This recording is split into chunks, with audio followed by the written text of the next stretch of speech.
ఎగబెట్టినాను ఉస్మానియా యూనివర్సిటీకి పోలీసు వాళ్ళని పెట్టుకొని రాబట్టి దమ్ముంటే గన్మెన్లు లేకుండా పోలీసులు లేకుండా ఒక్కడివిరా ఉస్మానియా యూనివర్సిటీకి. వెనకట నాకు బాగా గుర్తు, అప్పుడు తెలంగాణ ఉద్యమం బాగా నడుస్తుండే 2012లో.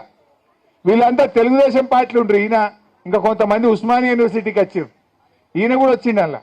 వీళ్ళందరూ ఉస్మానియా యూనివర్సిటీకి వస్తే పిల్లలు మయ్యర అందుకున్నారు. సందులో కూడా ఉరికిండి రేవంత్ రెడ్డి. అప్పుడు సందులో కూడా ఉరికినోడు తెలంగాణ ఉద్యమంలో. ఇవాళ నేనేందో వచ్చినా అని మాట్లాడుతుండ్రు. ఇవాళ ప్రజలకు అన్ని తెలుసు.